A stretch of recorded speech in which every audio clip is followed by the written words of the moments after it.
ya, karena basah pada sampel. Lalu selang beberapa waktu tidak langsung ya, itu kita lakukan dulu dengan pada 700 yang kita dapatkan itulah yang disebut absorbansi gitu ya. Singkatan absorbansi dapatkan absorbansi itu masih data mentah ya. Absorbansi itu tidak sama dengan maka dari itu harus dikompar atau dikuantifikasi dibandingkan kurva yang didapatkan di mana artinya jadi absorbansi ini ada tinggi tadi kan samaan absorbansinya adalah ya sebagai nanti untuk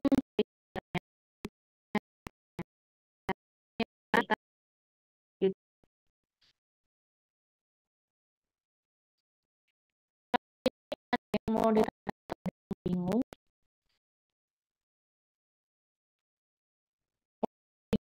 mau jadi adalah mengukurkan total P dibandingkan C itu adalah konsentrasi dari yang tadi itu ya. Yang dipakai berapa kali tergantung ya masing lalu bacaannya berapa satunya itu adalah miligram per sampel PA adalah daily acid equivalent tadi lalu yang digunakan jadi satuannya itu per gram sampel ya. Nah, ini contohnya, contoh kasusnya. Kita punya data volume ekstrak. Volume ekstrak yang kita gunakan itu adalah khusus. Nah, ini contoh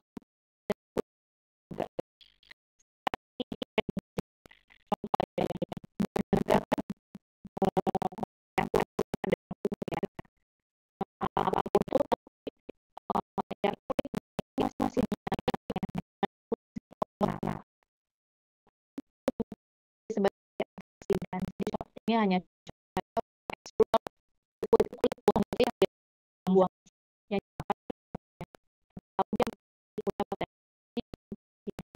contohnya ya. Yang kita peroleh sampelnya yang dapat adalah 0,6 GY kurva Y 0,0 mana adalah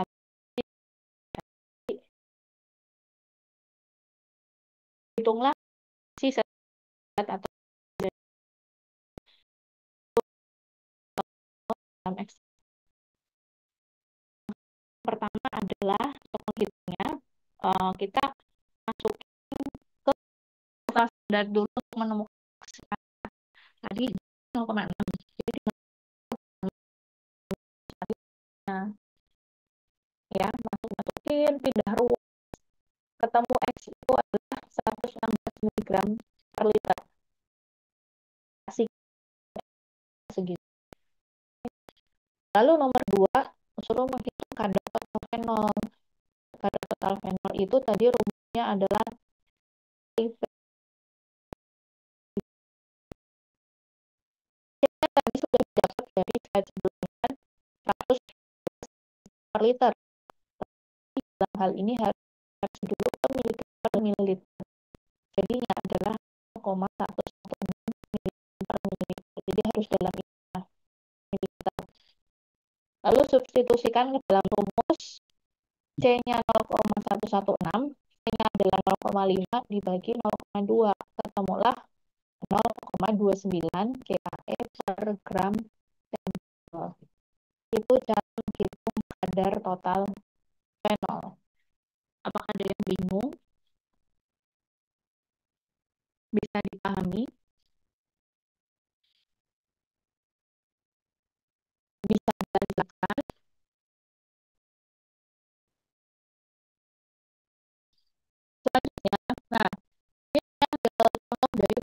real ya dari artikel original yang berjudul ini Quantitative and Qualitative Analysis of Phenolic and Flavonoid Content in Moringa oleifera dan Ocimum tenuiflorum. Jadi peneliti ini ingin menganalisis atau mengetahui berapa sih kandungan fenolik sama flavonoid ya dari tanaman dua tanaman ini, Moringa oleifera sama Ocimum tenuiflorum gitu. Tapi kita fokusnya ke fenolik dulu ya. Flavonoidnya tahu nih Moringa oleifera ya.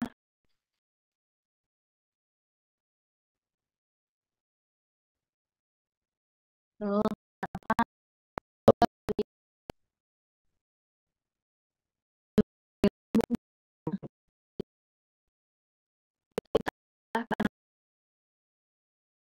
kayak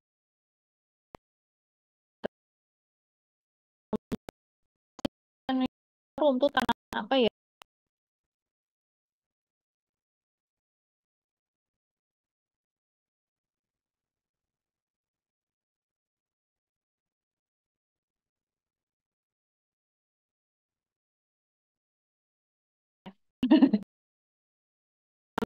Tidak tumbuh di Indonesia.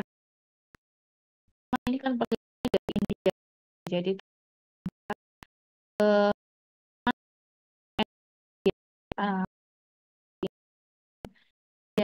dari Google itu ini tanaman yang baik sekali.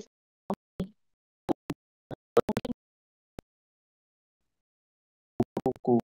Google. ada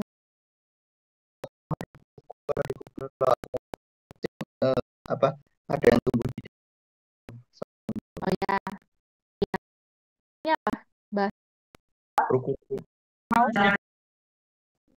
apa ruku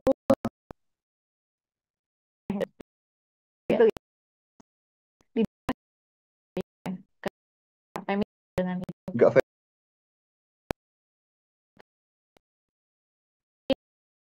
yang seperti sangat ekspor ya. Yang nggak tahu dari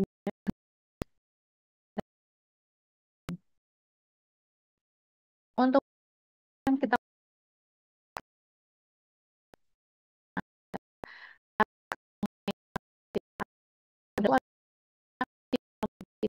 melakukan perlakukan kapan pertama ini itu adalah ekstraksi ya kan?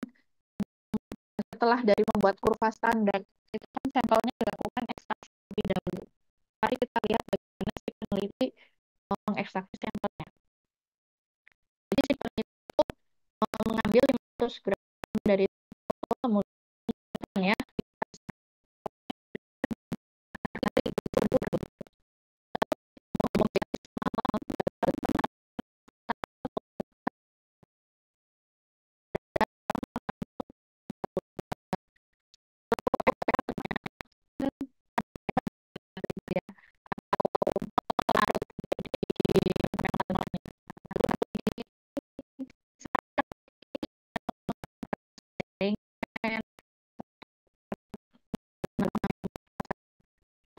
itu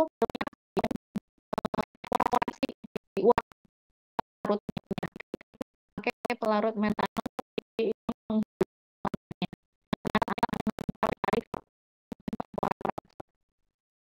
lalu residunya didapatkan kemudian dilakukan ke dalam 5 mm alkohol disimpan 4 derajat suhu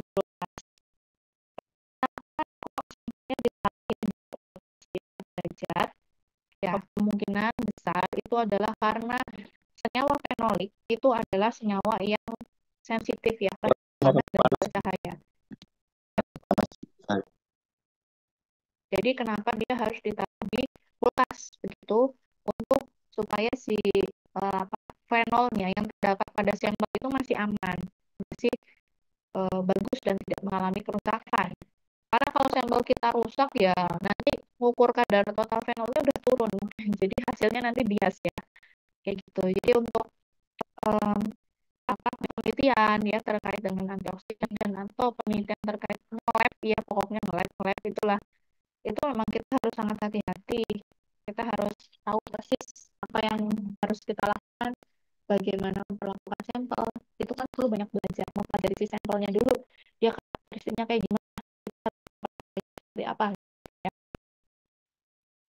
Dan itu bagaimana metodenya untuk penelitian mengukur total fenol itu dia menggunakan metode FC ya sama kayak tadi yang dijelaskan metode Volin dengan menggunakan reagen Volin. Caranya adalah sebanyak kan pada reagen Volin. Nah, peralatan ini dibuat dengan cara reagen Volin dilarut sama aqua dengan perbandingan 1:1. Jadi diencerkan dulu diambil 0,5 0,5. Jadi total volumenya 1 mili.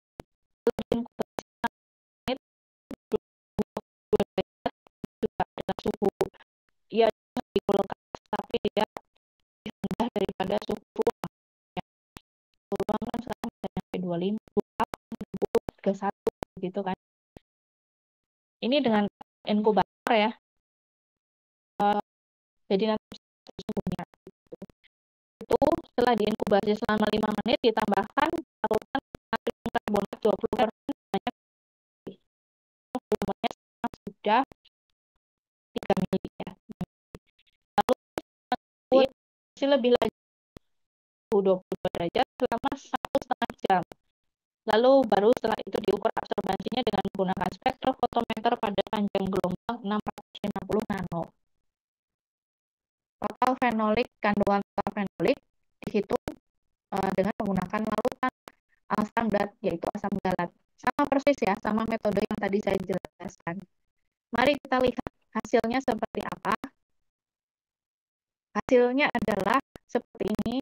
Pada total fenolnya pada Moringa tadi kelor sama yang mirip tadi mirip kemangi itu terpampang di tabel berikut. Nah, ternyata nih si peneliti itu meneliti ada 2 bagian dari tanaman tersebut ya. Ternyata ada pada daun dan juga pada bunga. Kemudian, nah ini juga saya yang mau ajarkan kepada kalian bagaimana cara membaca data penelitian dalam beberapa bentuk. Yang pertama ini dalam bentuk tabel. Kalau kalian lihat di sana itu ada angka ya, angkanya kok banyak ya. Ada angka diikuti dengan tanda apa nih? Kurang lebih plus minus, kemudian ada angka lagi, kemudian ada tanda hashtag. Apakah arti semua itu? Semua itu punya arti ya.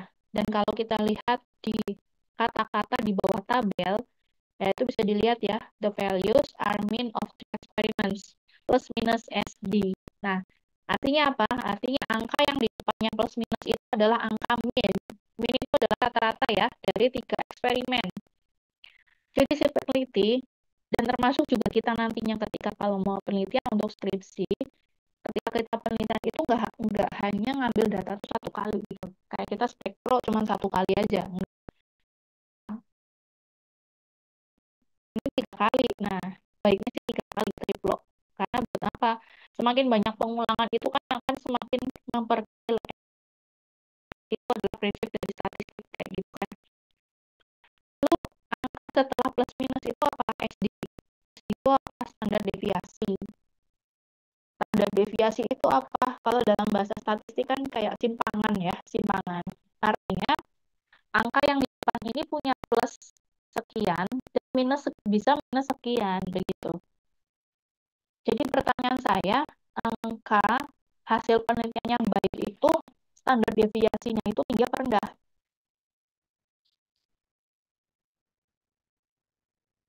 Yang dijawab, tinggi apa rendah SD-nya? Harusnya.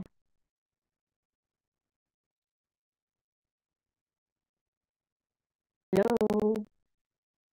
Rendah sih Bu.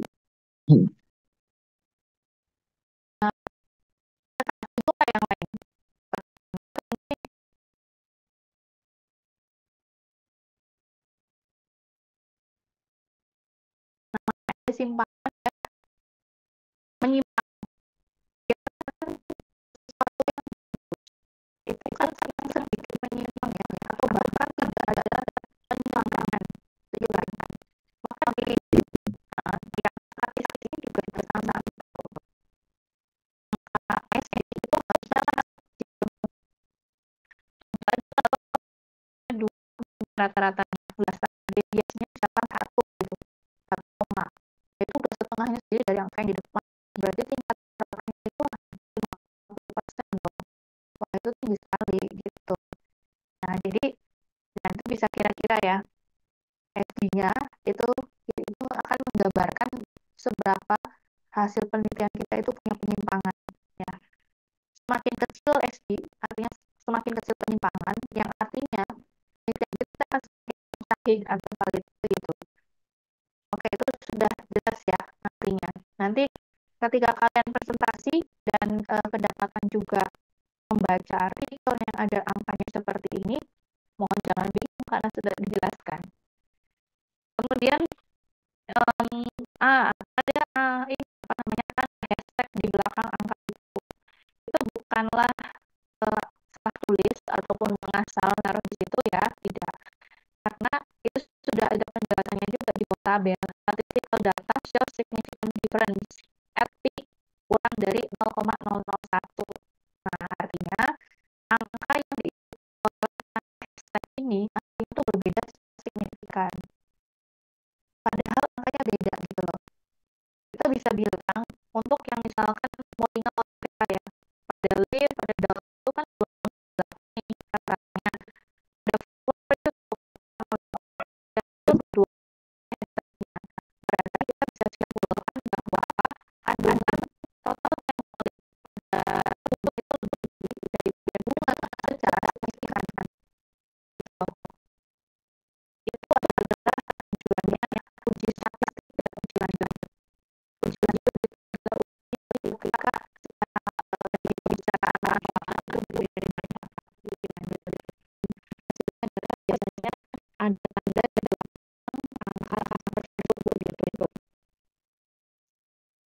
Lalu kita interpretasikan secara umum dari tabel ini, kira-kira berarti kesimpulannya ada dua nama ini lebih tinggi di bagian mana?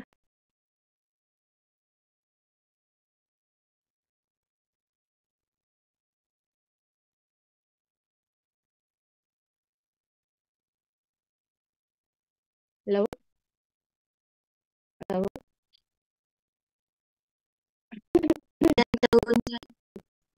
tahun ya, karena angkanya lebih tinggi ya, 28 dan itu sama dua-duanya lebih tinggi daun gitu ya. Terus ini tuh buat angka gitu. Ini sangat berguna kalau mau dilanjutkan penelitiannya. Misalkan nih kita mau penelitian dengan menggunakan daun kelor ini untuk apa? Untuk antioksidan pada bahan pangan, diaplikasikan pada bahan pada pangan tertentu gitu. Maka kita akan pakai bagian apa? Bagian apa dari tanaman ini yang akan kita pakai, yaitu daun. Kenapa? Karena sudah dibuktikan melalui penelitian ini total hormonnya lebih tinggi pada daun dibanding pada bunga, kan? Nah, itu. Jadi seperti itulah membuat atau menyusun program penelitiannya dan juga melakukan penelitian. Semuanya pilihan-pilihan yang kita pilih itu ada reasonnya, dan reasonnya itu harusnya sudah teruji gitu loh. Jadi nggak ngasal ya. Kamu kenapa perlakuannya kayak gini? Ya nggak apa-apa Bu, itu kan kayaknya sering banget dilihat gitu. Ada sering viral misalkan kayak gitu ya. Nah, kalau viral doang itu tidak bisa dijadikan dasar ya untuk memutuskan sesuatu.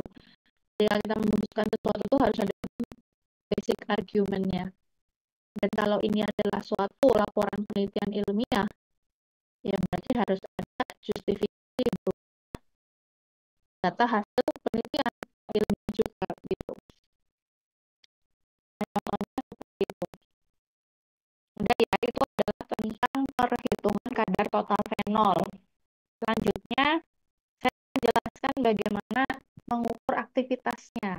Nah, kalau tadi itu mengukur jumlah senyawa bioaktif yang bisa punya potensi sebagai antioksidan. Nah, sedangkan yang ini adalah seberapa sih aktivitasnya gitu. Mengukur aktivitas itu kan mengukur kinerjanya. Kalau tadi kan adanya berapa jumlahnya. Nah, ini mengukur kinerjanya. Untuk metode ini adalah metode efisiensi. Dan mengukur untuk pembentukan seperti yang saya jelaskan tahap, yaitu inisiasi, propagasi, sama terminasi. Nah, tahap awal itu bisa ditahap inisiasi kalau propagasi begitu. Ingat ya, kita dipahami prinsipnya. Prinsipnya tolong diingat.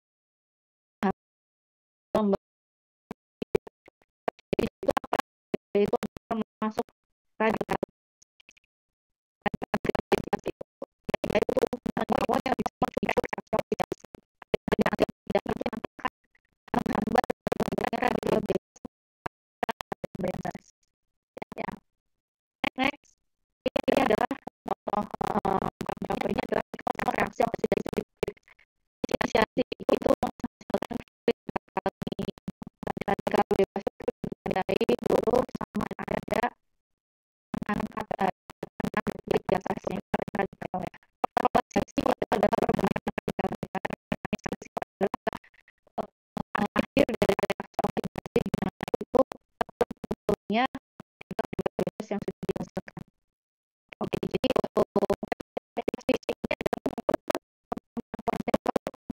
terbentuknya pada tahap awal reaksi oksidasi di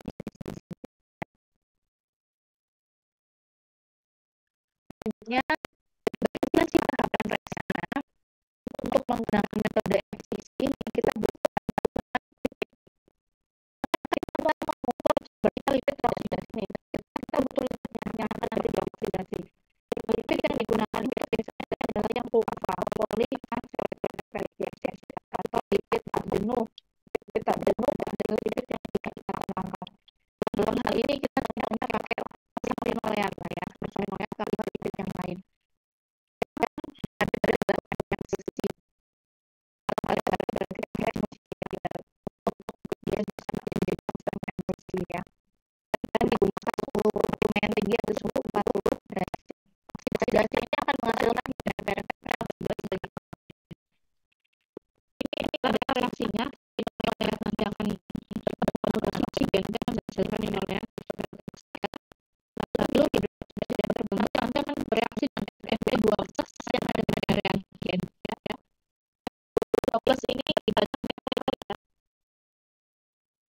Pero ini lagi dasar nama bilangan misalnya unsur yang memiliki lebih rendah berantakan dalam hal ini dia akan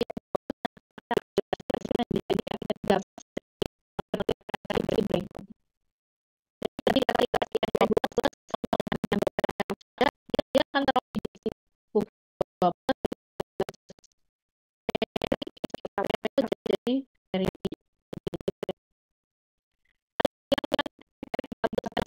untuk kemudian bereaksi dengan ada tambahan untuk baru yang namanya badannya verifikasi anak. Dari itu kan metode ini namanya metode verifikasi anak karena didasarkan pada senyawa yang dihasilkan gunanya yaitu warna itu. Nah, sesuatu yang punya warna ini kita bisa dengan spektrometer ya untuk mengukur kadarnya. Ingat, bagi yang terhitung di spektrometer itu ada SCN 3 kali. Ini bisa dipahami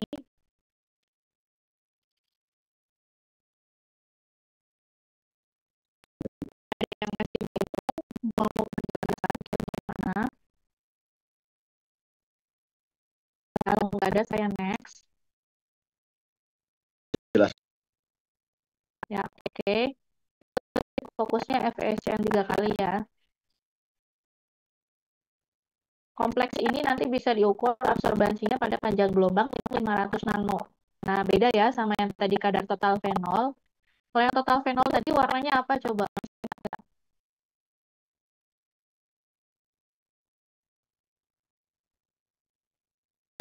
Biru, Ibu. Biru. Ya, biru ya. Panjang gelombangnya berapa tadi? 750. 750, ada yang ya sekitaran itu ya. Tadi nggak jelas spesifik berapa, tapi sekitaran 725 sampai 750. Itu. Beda kan ya absorbansinya, panjang gelombangnya. Lalu bagaimana menghitungnya? Jadi yang kita hitung FTC di sini itu adalah persen inhibisinya. Karena tadi kan prinsip dari metode FTC ini adalah menghitung seberapa senyawa kita, sampel kita itu bisa menghambat pembentukan peroksida di tahap awal reaksi oksidasi. Maka yang terhitung adalah persen inhibisi. Inhibisi kan berasal dari kata inhibitor yang artinya penghambat. Cara menghitungnya adalah absorbansi kontrol dikurangi absorbansi sampel dibagi absorbansi kontrol. Absorbansi kontrol itu apa? Adalah kita punya sampel tapi tanpa antioksidan, tanpa ekstraknya gitu ya. Jadi blanko gitu. Logikanya absorbansi kontrol harusnya lebih tinggi dibandingkan dengan sampel ya, karena kan nggak ada antioksidannya, nggak ada yang menghambat pembentukan FeSCM 3 kali tadi. Gitu. Coba kita lihat contoh kasusnya sekalian kita belajar perhitungannya. Seorang mahasiswa akan melakukan analisis aktivitas antioksidan dari ekstrak daun tanaman kelor menggunakan metode FTC. Diketahui absorbansi kontrolnya adalah 0,8, absorbansi sampelnya adalah 0,4, dan konsentrasi ekstraknya adalah 500 ppm. Kita suruh menghitung persentase inhibisi tadi, lalu yang kedua kita suruh menginterpretasikan hasil yang diperoleh. Kita lihat, masukkan aja ke rumusnya ya, cara menghitung seperti itu gampang. Absorbansi kontrolnya tadi 0,8 dikurangi 0,4 dibagi 0,8 dikali 100. Ternyata adalah hasilnya 50%. Karena nilai inhibisi didapatkan 50% menunjukkan bahwa pada konsentrasi 500 ppm tadi, ekstrak daun tanaman kelor ini punya aktivitas antioksidan sebanyak 50%. Artinya itu adalah masuknya kategori sedang. Nah, ini berarti kalau konsentrasinya lebih tinggi dari 500 ppm, maka akan mungkin persen inhibisinya lebih tinggi dari 50 gitu ya. Jadi untuk yang 50% ini punya catatan untuk hanya konsentrasi 500 ppm saja. Gitu. Nah, di sini ada penggolongan antioksidannya tuh kuat, sedang, lemah, atau sangat lemah. Ada di situ, di tabel itu. Oh ya, ini IC50 ya. IC50, IC50. Apakah itu? Itu adalah singkatan dari Inhibitory Concentration 50. Inhibitory Concentration 50. Artinya adalah konsentrasi berapa yang dia bisa menghambat pembentukan, yang dia bisa menghambat reaksi oksidasi sebanyak 50%. Dan itu yang sering juga diteliti ya, IC50 ini. Ya, jadi kakak angkatan kalian itu banyak sekali ya penelitian terkait dengan antioksidan. Saya beberapa kali menguji soalnya beberapa skripsi yang penelitiannya itu terkait dengan antioksidan. Dan mereka itu biasanya analisisnya itu combo. Total fenol sama IC50. Total fenol sama metode metode PPH yang dia akan saya jelaskan selanjutnya. Jadi combo karena yang satu menghitung kadarnya berapa, yang satu menghitung aktivitasnya berapa.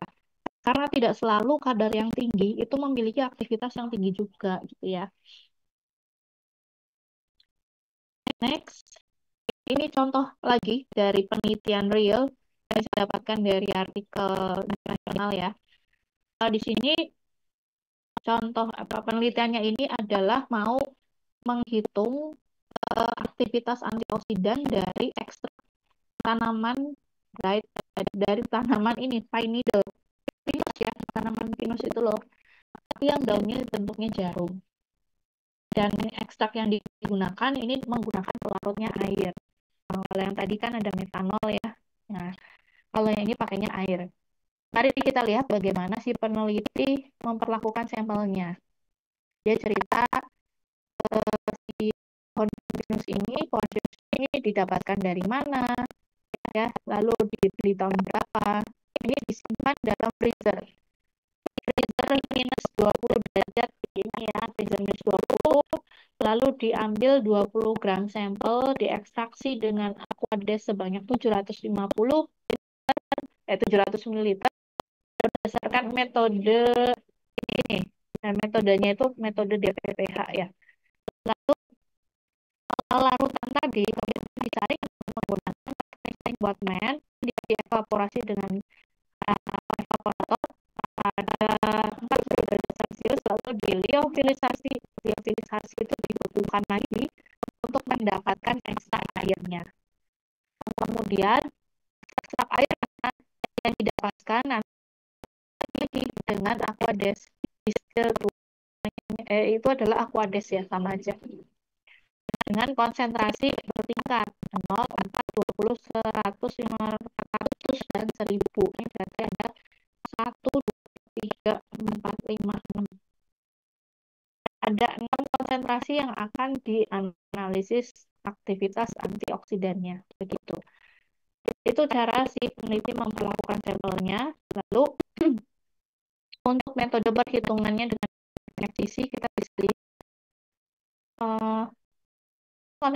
gitu ya. Nah, lalu kita buat ininya, persiapannya yaitu membuat larutan asam linoleat yang sudah dioksidasi gitu ya, ditambahkan ini reagen FTC tadi. Ya, jadi caranya larutan sampel sebanyak 0,5 ml pada berbagai konsentrasi dicampur dengan 2,5 ml asam linoleat dalam bentuk emulsi pada pH 7 dan fosfat buffer 2 ml pada pH 7. Fosfat buffer ini adalah larutan yang tugasnya berfungsi untuk menjaga supaya pH-nya tidak berubah. Makanya fosfat buffer ini pH-nya macam-macam, dan kalau dia pH 7 berarti dia akan menjaga supaya pH-nya nggak naik jauh dari 7 gitu. Asam linoleat emulsi itu dibuat dengan cara mencampurkan asam linoleat sebanyak 0,2804 dengan twin sebagai emulsifier-nya, yaitu twin 20 namanya, dicampurkan dengan fosfat buffer sebanyak 60 ml begitu. Lalu diinkubasi selama 5 hari dari 35 derajat Celcius. Setelah 5 hari 0,1 ml dari campuran ditambah dengan etanol 75% 4,7 ml, lalu ditambahkan amonium tiocyanat 30%. Ini adalah ini tiocyanat itu adalah reagen FTC-nya. Lalu sama ini ferrous chloride. Ferrous chloride itu adalah FeCl2. Amonium tiocyanat itu adalah NH4SCl. Oke, tadi pokoknya ada FC, ada FCN. Dan setelah itu, setelah 24 jam ya, lalu bisa ditara dengan spektrofotometer pada panjang gelombang 500 nanometer. Persis sama ya, langkah-langkahnya dengan tadi metode yang saya jelaskan. Lalu kita lihat hasilnya seperti ini. Nah, sekarang kita belajar bagaimana membaca data yang bentuknya adalah grafik ya. Oke, data yang bentuknya grafik ini ada, kan tadi ada berapa nih? 1, 2, 3, 4, 5, 6, ada 6 perlakuan, di mana perlakuan pertama adalah kontrol, perlakuan kedua adalah konsentrasi sampel yang kita asumsikan mengandung antioksidan total fenolnya sebanyak 4 ppm. dan bertingkat sampai 1000 begitu. Maka di sini akan ada 6 garis, 1, 2, 3, 4, 5, 6. Dan sumbu X-nya itu adalah waktu inkubasi, karena waktu inkubasinya 5 hari ya. Sedangkan ini lebih dilebihin sampai hari ke-6 kayaknya. Lalu absorbansinya itu di sumbu Y-nya. Nah, mari kita belajar bagaimana cara membacanya. Ini memang lebih enak kalau kita tuh offline sebetulnya ya. Makanya saya tawarkan mau ganti hari nggak, mau daring nggak, mau apa namanya, onsite apa enggak gitu. Ya, tapi ya sudah, kita coba ya. Kalau kalian membaca grafik ini, maka fokuskan dulu lihat sumbu X, sumbu Y, lalu perlakuannya kayak tadi saya lakukan. Lalu coba kita lihat ini, kita membaca ya. Semakin lama waktu inkubasi, kita lihat dari kiri ke kanan ya. Semakin lama waktu inkubasi, nilai absorbansinya itu semakin meningkat atau semakin menurun.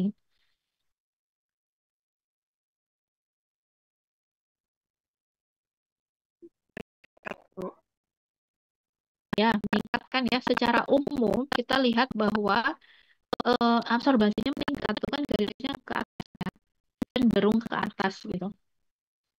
Oke, lalu kita lihat semakin meningkat konsentrasinya, absorbansinya semakin meningkat apa semakin menurun?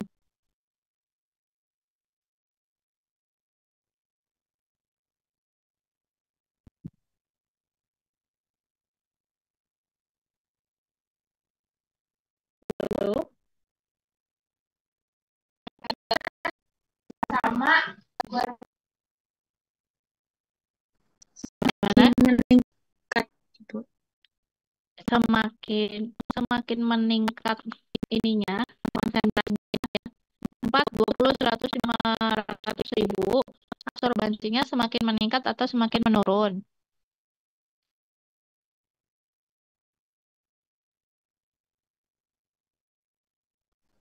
Menurun ya. Menurun, menurun atau meningkat? Bingung kan nih. Oke, pertanyaannya untuk membantu. Konsentrasi 1000 ppm itu yang mana garisnya? Garis yang garis vertikal yang paling bawah. Vertikal ya, paling bawah ya, kelihatan ya semuanya ya, adik-adik ya. Paling bawah tuh kan. Oke, yang konsentrasi 100 ppm yang mana garisnya? Yang nomor 3 Ibu, Dari mana? dari bawah. Nomor 3 dari bawah ya. Oke, jangan tertukar ya, membacanya kan tadi sudah ada apa nih tandanya. Kontrol itu yang bentuknya belah ketupat, 4 ppm itu yang bentuknya segitiga, 20 ppm itu yang kotak, dan seterusnya ya. Jadi, semakin meningkat konsentrasi, absorbansinya semakin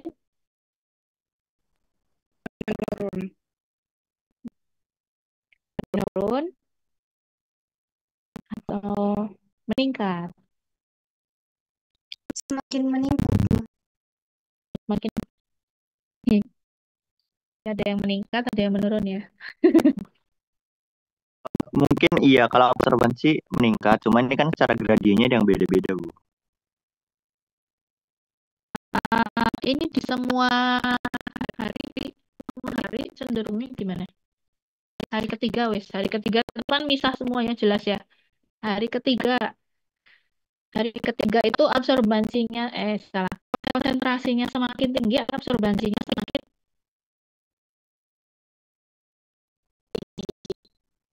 Semakin rendah. rendah, Semakin menurun Bu. semakin menurun. Jelas ya? Oke, pertanyaan selanjutnya. Berarti konsentrasi berapa yang punya aktivitas antioksidan tertinggi? 20 ppm. Kontrol. Kontrol, ada pendapat lain? Dari lihatnya kan belum Berapa? Berapa? Keputus tadi.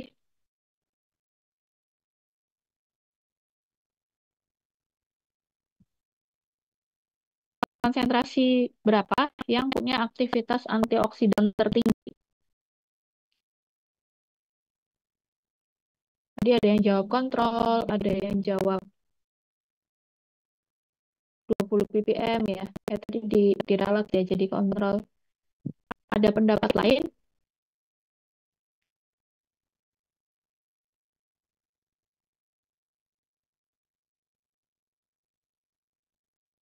Bingung? Ya, Ibu bingung. Oke. Jadi coba kita ulangi lagi prinsip dari metode FTC ini. Ini masih metode FTC ya.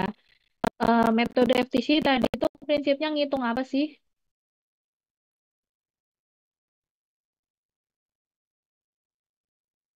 Ngitung apa?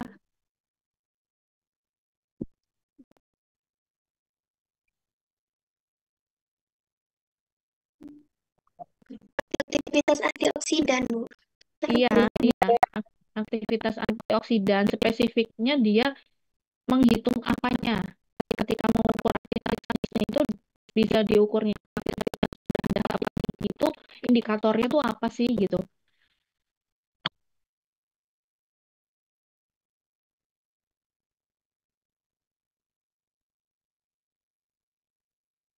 Saya ulangi ya, metode FTC itu kan prinsipnya menghitung seberapa sampel bisa menghambat pembentukan peroksida pada tahap awal oksidasi lipid pembentukan peroksida. Jadi peroksida ini kan dihasilkan dari reaksi oksidasi ya. Maka ketika semakin banyak peroksidanya, berarti artinya antioksidan kita itu bisa berfungsi nggak sih? Ketika ditambahin kok peroksidanya masih tinggi. Nah, berarti antioksidannya gimana aktivitasnya? Rendah apa tinggi? Rendah kan? Iya kan, ada menghambat. Dan metode FTC ini juga kan tadi yang diukur di spek itu adalah berapa banyak FeSCN yang dihasilkan. FeSCN ini adalah sebagai kayak hasil reaksi dari seluruhnya. Ketika antioksidan dalam sampel kita ketemu sama reagen FTC-nya gitu. Jadi apa namanya? Ketika FeSCN-nya tinggi, maka absorbensinya akan tinggi gitu.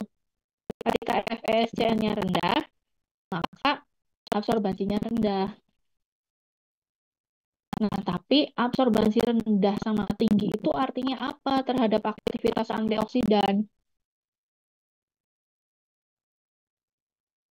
Gimana? Udah bisa mengkaitkan?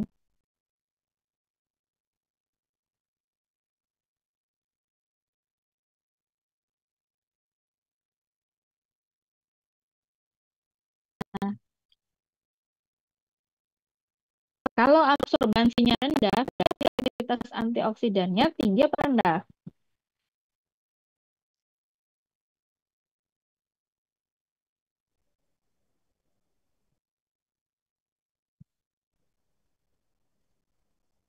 Tinggi, Ibu. Betul, gitu ya. Nah, kenapa Mbak tinggi? Karena kan dipakainya reagen FTC. Nah, kan reagen FTC-nya ketika dia tinggi, maka absorbensinya juga itu rendah. Jadi hubungannya kebalikannya. Jadi kalau absorbensinya rendah itu aktivitas antioksidan dari reagen yang dipakai metode FTC itu tinggi, terus yang sebaliknya kalau absorbensinya tinggi, maka aktivitas antioksidannya rendah karena dipakainya metode FTC. Maaf Ibu berlibat. Iya, masih agak ribet, tapi nggak apa-apa, masih Mbak Dinar. Makasih sudah mencoba ya. Tadi mungkin saya koreksi sedikit ya. Tadi yang punya aktivitas antioksidan itu bukan reagennya. Reagen ini hanya membantu memunculkan aktivitasnya justru. Aktivitas antioksidannya itu dimiliki oleh sampel kita. sampel kita yang mungkin dia asumsinya kita asumsikan punya potensi sebagai antioksidan gitu ya. Maksudnya apakah dia punya fenol, apakah dia flavonoid, nggak ngerti. Yang penting dia punya aktivitas antioksidan gitu. Nah, jadi kenapa yang absorbansinya rendah, kemudian aktivitas antioksidannya tinggi? Karena FeSCN 3 kali yang terbentuk juga rendah. FeSCN 3 kali yang terbentuk rendah itu berarti artinya sampel kita itu memiliki antioksidan yang cukup tinggi aktivitasnya sehingga bisa menghambat pembentukan FeSCN 3 kali. FeSCN 3 kali itu seharusnya dihambat. Semakin sedikit semakin bagus aktivitas antioksidannya. Gitu ya, bisa dipahami nggak ya? Bisa. Oke.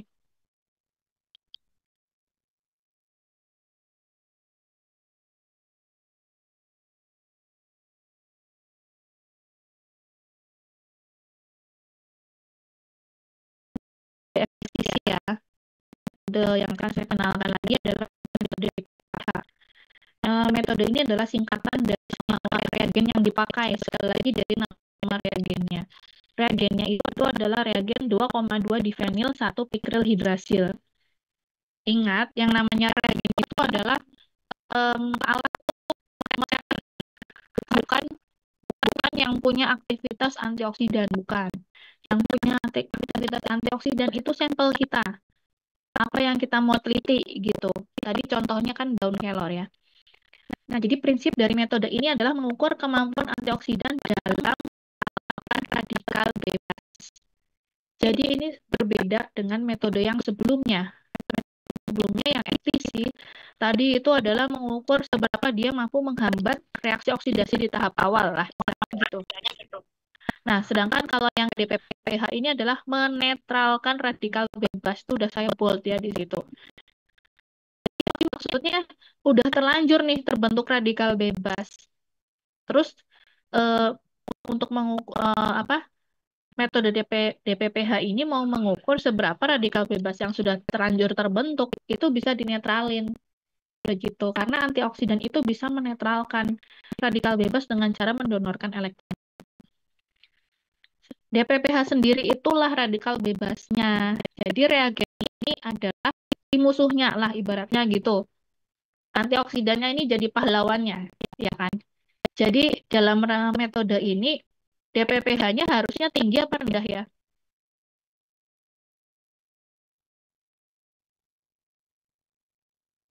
Yang bagusnya gimana? Tinggi, Bu. Kemampuan antioksidannya untuk menetralkan radikal bebas itu nanti terhitung sebagai persen inhibisi juga, seberapa tinggi dia bisa menghambat atau menetralkan gitu ya. Nah, ketika radikal bebas itu sudah dinetralkan atau stabil, dia nanti berwarna ungu. Tadinya DPPH ini warnanya ungu. Ketika dia stabil, nanti dia berubah warna, jadi menjadi tidak berwarna atau kuning pucat. Jadi pudar ungunya begitu.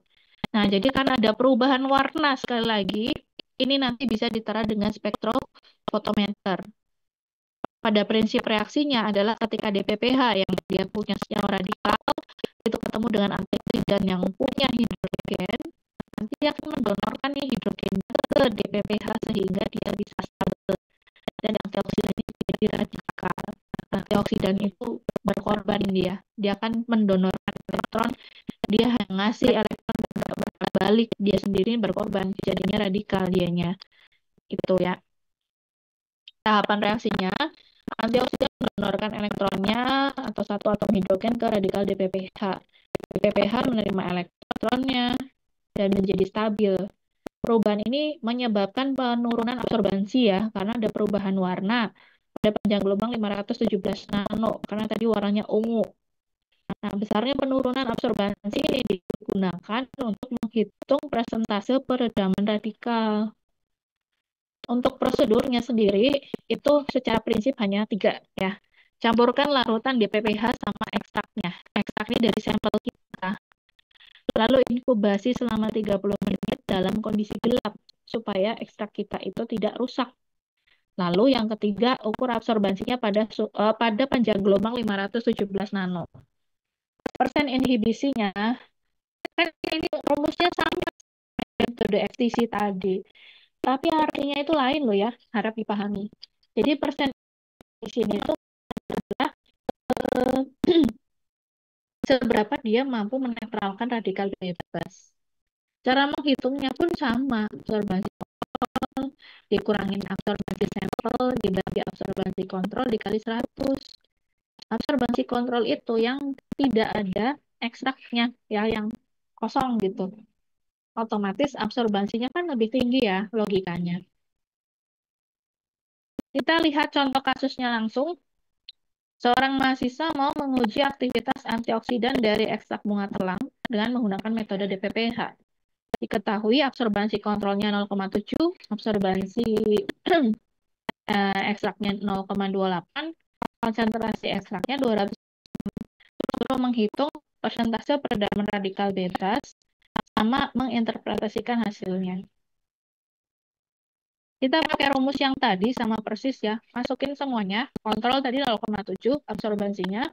Kurangi 0,28 dibagi 0,7 kali 100 ketemu 60%. Adalah dengan inhibisi sebesar 60% pada konsentrasi 200 ppm. Berarti ekstrak bunga telang ini punya aktivitas antioksidan yang cukup tinggi dalam menangkap radikal bebas DPPH. Nah, interpretasinya itu ya. Jadi kalian harus bisa interpretasikan ini 60% itu artinya apa gitu. Jadi semakin tinggi persentase inhibisinya akan semakin kuat kapasitas atau aktivitas antioksidan suatu ekstrak. Sampai sini bisa dipahami?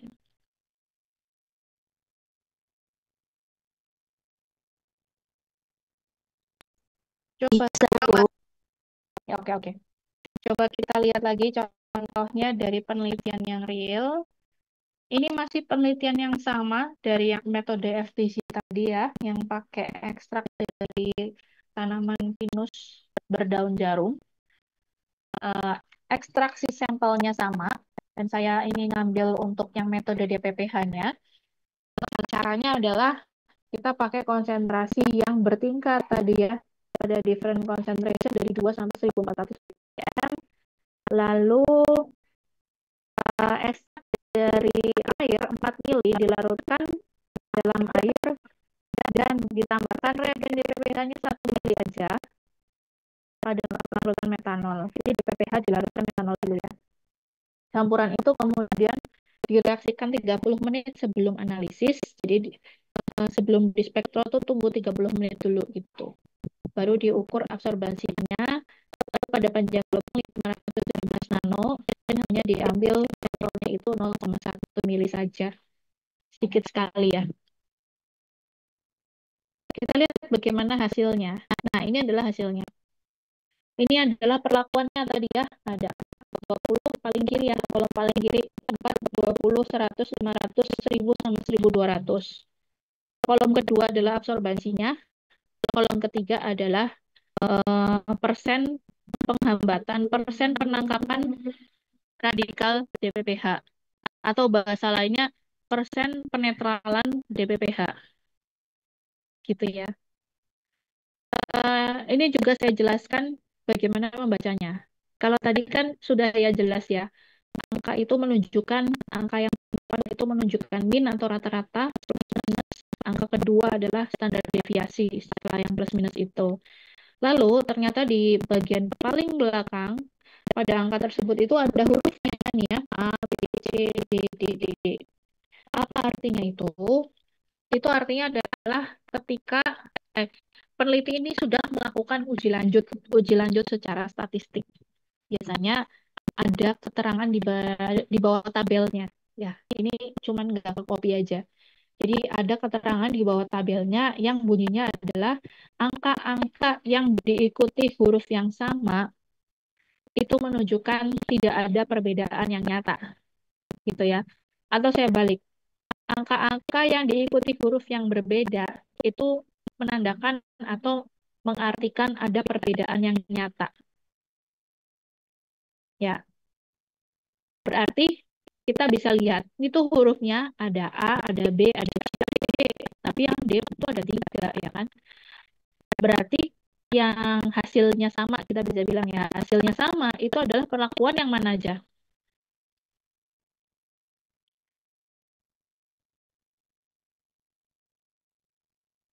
Perlakuan konsentrasi berapa aja yang hasilnya sama?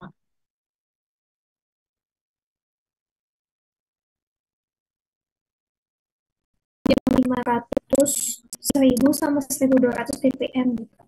Iya, Tidak ada perbedaan. iya. Betul. Itu ya. Jadi perlakuan 4, 20 sama 100 itu berbeda. Dan berbeda juga dengan perlakuan yang 500, begitu. Oke. Coba kita pahami tabel ini. Saya kasih pertanyaannya. Semakin meningkatnya konsentrasi ekstrak daun pinus jarum ini, absorbansinya semakin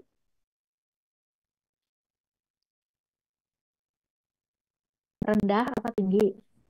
Rendah. Rendah ya. Oke. Artinya, kalau kita lihat kolom yang paling kanan lagi, semakin meningkat konsentrasi dari ekstrak daun pinus ini, persen penghambatan radikalnya, persen penetralan radikal bebasnya semakin apa? Semakin Semakin tinggi. Berarti absorbansi yang semakin tinggi menandakan persen penetralan radikal bebasnya semakin Rendah. ya semakin rendah gitu kan ya. Nggak bingung ya. Lalu pertanyaan saya, eh, persen penetralan radikal bebas yang tertinggi terdapat pada konsentrasi berapa?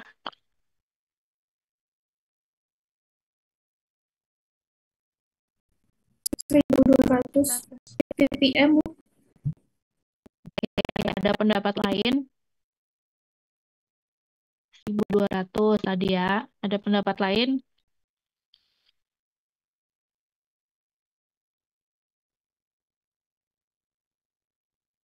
Setuju, yang lain semua sama. sama Bu. Beda nggak nih? Jawabannya kurang tepat. Coba tadi ingat ppm Bu. 1000 ppm. Kurang tepat juga. Tadi ingat angka yang diikuti huruf yang berbeda itu artinya berbeda secara signifikan. Dan begitupun sebaliknya. Jadi konsentrasi yang memiliki aktivitas penangkapan radikal DPPH tertinggi ada di konsentrasi berapa? 100 ya Bu. Terus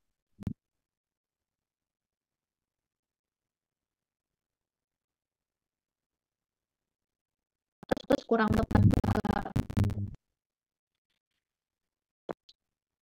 20 bukan Bu.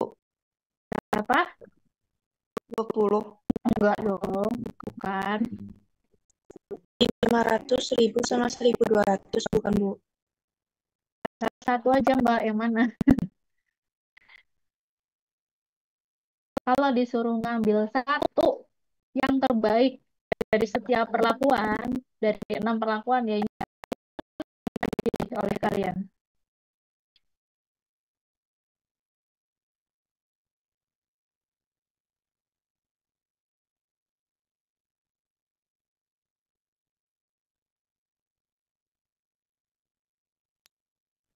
Lima ratus Ibu. 500. Kenapa Mbak? Karena di situ tuh huruf D-nya pertama kali muncul, terus diikuti dengan konsentrasi 1000 sama 1200, di mana itu tidak berbeda nyata sama konsentrasi yang 500. Jadi pilih yang 500. Oke. Ya berarti, ya makasih Mbak Andini. Berarti aktivitas antioksidannya kita bisa bilang yang tertinggi itu konsentrasi berapa Mbak?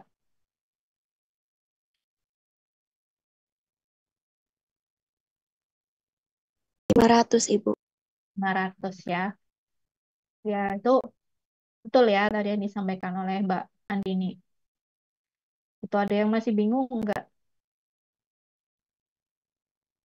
Masih bingung, Ibu. Masih bingung, Ibu. Boleh dijelaskan ulang, Bu? Jadi gini ya. Ini kan kita pokoknya patokannya itu kalian sekarang adalah hurufnya ya. Lihat kolom paling kanan, lalu lihat fokus pada hurufnya. Itu kan ada A, B, C, D, D, D.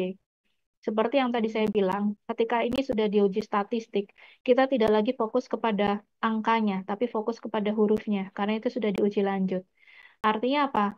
Angka yang diikuti huruf yang berbeda itu artinya berbeda signifikan. Sebaliknya, angka yang diikuti huruf yang sama itu artinya tidak berbeda signifikan. Ya. Jadi kalau kita lihat nih, perlakuan 500.000 sama 1.200, meskipun angka DPPH radikal scavenging efeknya beda nih, tapi secara huruf kan sama. Jadi artinya ketiga perlakuan ini tuh sama, 500, 1.000, 1.200. Tetapi tiga perlakuan ini masih lebih tinggi dibandingkan perlakuan 4, 20, sama 100.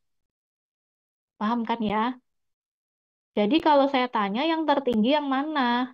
Ya berarti yang ini dong, yang keempat, yang perlakuan 500 ppm, konsentrasi 500 ppm. Kalau disuruh milih yang terbaik adalah yang itu. Kenapa? Karena ini yang paling tinggi di antara yang lain. Orang yang konsentrasi lebih tingginya aja diet sama yang 500, berarti kan ambilnya yang 500 gitu loh. Kalau kita disuruh ngambil buat penelitian yang lebih lanjut, misalkan mau melanjutkan penelitian ini nih, oh saya mau melakukan ini apa, eh, pengaplikasian antioksidan dari daun pinus jarum ini buat dipakai ke makanan. Konsentrasi berapa yang dipilih? Ya pasti konsentrasi yang 500 dong. Karena apa? Karena dia punya eh, DPPH, radikal efek scavenging radikal efeknya yang paling tinggi di antara yang lain. Kenapa nggak yang 1.000? Toh kan sama aja sama tingginya. Iya sih, yang 1.200 juga sama tingginya sama yang 500. Tapi kalau mau buat yang 1.000 sama 1.200 itu kan konsentrasinya lebih tinggi. Secara cost produksi kalau kita hitung-hitungan kan pasti lebih mahal dong, nggak efisien namanya gitu. Jadi kan lebih pilih yang 500 aja. Toh 500, antara 500, 1.000 sama 1.200 nggak ada bedanya. Jadi kan pilih yang lebih sedikit aja. Toh itu sama-sama apa berkhasiat lah, sama-sama inilah apa, sama-sama solutif gitu loh. Bisa dipahami. Ibu. Bisa Ibu. Oke.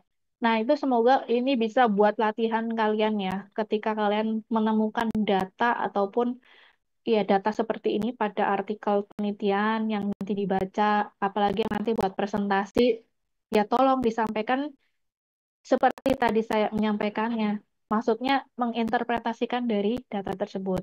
Mana yang lebih tinggi dari yang lain, kenapa seperti itu, gitu kan. Itu pasti sudah dibahas di artikel tersebut sih. Jadi tinggal kalian baca, kalian translate, dan jangan lupa kalian pahami. Ya, dipahami benar-benar. Kalau ada yang nggak tahu, cari tahu gitu. Cari tahu ya. Jangan ya udahlah asal baca aja, asal baca copy paste presentasi bacain gitu. Jangan. Cari tahu ini artinya apa, ini artinya apa. Nah, dengan begitu kalian belajar mandirinya itu akan sangat-sangat berguna dan berhasil seperti itu ya. Dan akan cepat sekali nanti kalian adaptasinya untuk semester-semester ke depannya. Oke, saya pikir seperti itu. Dari saya mungkin cukup sampai di sini materinya. Apakah ada pertanyaan lagi atau ada respon?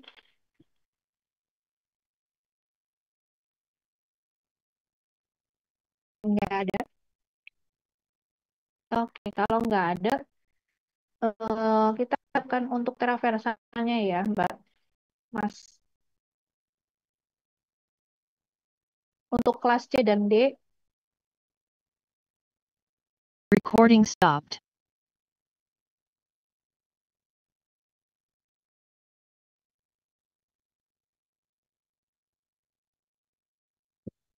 Analisis pangan. Kelas C dulu ya, kelas C dulu.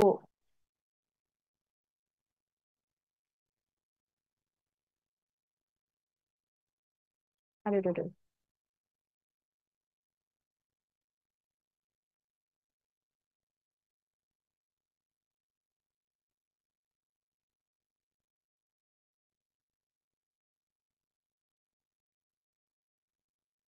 Ya, silakan kelas C, kelas C.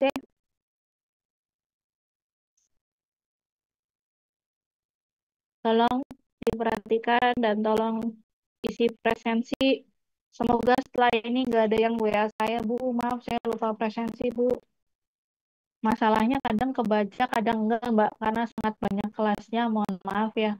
Kadang terlewat baca chatnya, dan kadang jadinya belum terisikan presensinya. Jadi tolong fokus untuk mengisi kode OTP presensi kelas C dulu ini. Kalau sudah, setelah itu kelas D.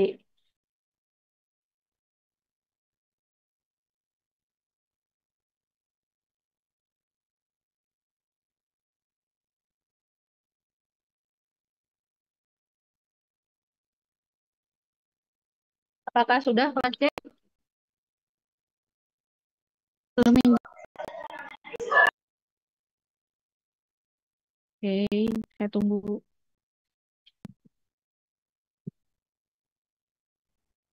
Ibu, maaf, Ya, gimana, Mbak? saya tidak bisa di Teraversanya, Bu.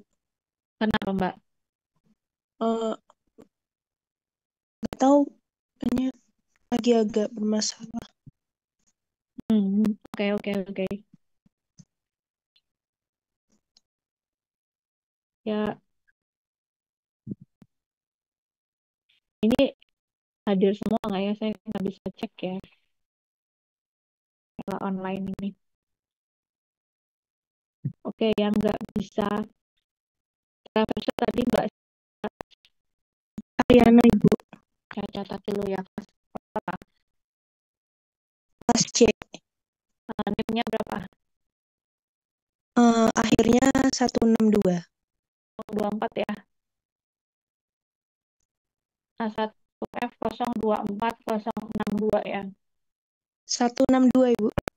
Oh, saya 162 Iya. kelas C. Oke. Ibu, mohon maaf, Yang lain saya sudah? kelas D belum, Bu. Memang Saya kelas D kelas belum. Iya. juga belum bisa, Bu. Ya, kelas D belum, kelas D belum. Bentar.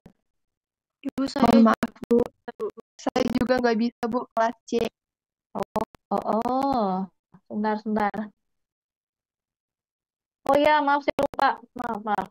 Ini hari ini kan hari libur tanggal merah ya. Jadi emang Traversa sistemnya nggak bisa ngisi di tanggal hari libur. Mohon maaf saya lupa.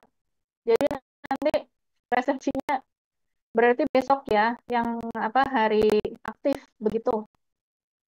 Saya tutup dulu. Baik, Ibu. Oke, berarti nanti akan saya isikan presensinya ya. Wah, untungnya nggak masuk, nanti saya isiin semua ini. Jadi pokoknya pesan saya jangan ini ya, apa, kalau yang masuk ya isi Teraversa sesuai kehadirannya. Jangan ini latihan untuk bersikap jujur lah ya dalam setiap situasi dan kondisi gitu. Ya jangan sampai nanti ada yang dosen yang tahu dia nggak ikut kuliah kok isi Teraversa. Ternyata temennya kasih kode OTP ke dia.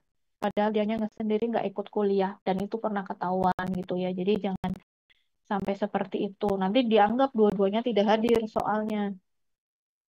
Itu pesan saya saja sih. Oke, kalau begitu mungkin saja kuliah dari saya untuk sore hari ini ya, analisis pangan. Nanti kita ketemu lagi di minggu depan. Terima kasih untuk perhatiannya. Selamat sore, selamat melanjutkan aktivitas dan semoga sehat selalu semuanya. Amin. Terima kasih, Bu. Ya. Bu.